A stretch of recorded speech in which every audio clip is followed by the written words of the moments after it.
Mary, very nice to meet you. Thank you for your time today. Nice to meet you too. When you read a script like this, do you just say yes straight away? Pretty much, yeah. I mean, I wanted to talk to Dan Trachtenberg, the directors, as well as JJ, and just make sure we were all on the same page and that it was the kind of film that I thought it was. And as soon as I had a conversation with them, I was just so on board and so excited to be a part of it. Awesome. And your character, I mean, she's amazing. She goes through so many different emotions. What was that like to tap into? And what was it like on set, the atmosphere? Because it was such a tight-knit cast with just the three of you. Yeah, it was. It was, I mean, if you're going to be stuck in a bunker with anybody, I think John Goodman and John Gallagher Jr. are the two best candidates for me personally, because they're so lovely, so great to work with, and just such good people and very relaxed and easygoing, which I think in that environment is what you want, because when the cameras were rolling, it was so tense and intense and emotionally and physically draining a lot of days. So I felt very lucky to be with people like that. And the set, what was it like? Was it claustrophobic, like it feels on screen, or was it actually just a big warehouse with It was kind of a big warehouse. Yeah, it was the big set, and we had, each room was its own set kind of thing, and the walls were not completely closed in, so there was always, even it looks like this small tight space, but in reality there's one wall that's totally open, and it's, very, very spacious. So yeah, that's all movie magic, I would say. That was good. And Cloverfield, just the name, when people hear it, there's so much hype around it and all of the viral stuff that goes on as well.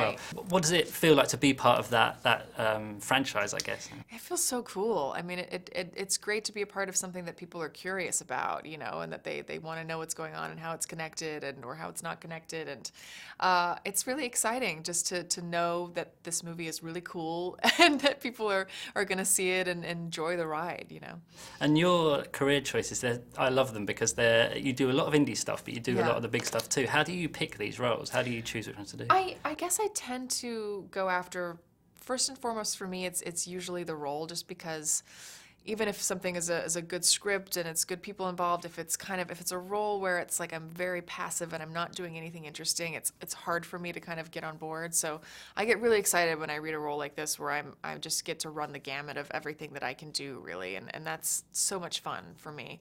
And then the added bonus of getting to work with the coolest people in the industry, really like J.J. Abrams and John Goodman and John Gallagher Jr. and Dan Trachtenberg, who, this is his first film, but he's so talented, and was so excited to get to be on this ride with him. So there was just so many elements. Had you seen Portal and some of the other shorts that? I hadn't. I mean, I did as soon as before I met with him, I watched it and thought it was just so well done and kind of amazing for someone who, was straight out of the gate.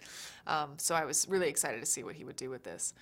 And if the music in the movie is so great, if you could take one track or one album down into the bunker with you, what would you take?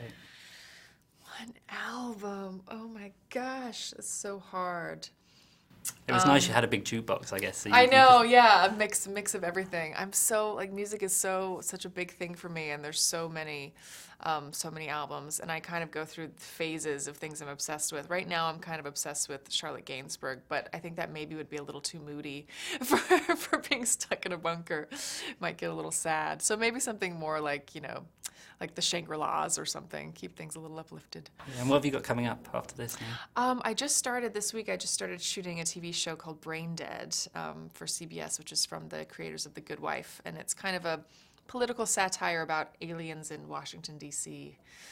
So it's another sort of fantastical but yet very real kind of story. Yeah, and you mentioned working with Dan and just how talented he is. What was it like him on set? Because I can only imagine as a first feature it must be quite daunting for him, but what was he like as a director? He was so, alert and present, and like he had done it so many times. I was really impressed by how relaxed he was on set and easygoing, and I mean, I can't imagine the kind of pressure it would be for this to be your first film, but you would never have known it. He was just like very assured, knew exactly what he wanted, and also just very, very kind and so lovely to work with. So I hope we get the chance to do it again. And you mentioned how the chemistry with John and John. What was John Goodman like? Because his character's so, like yours was up and down with regards to emotion. His was just sort of comical or not. Right. What was it like with him on set and that? He's everything that you hope he would be as someone who grew up watching him in so many movies, and he's just such a legend and so iconic. So he is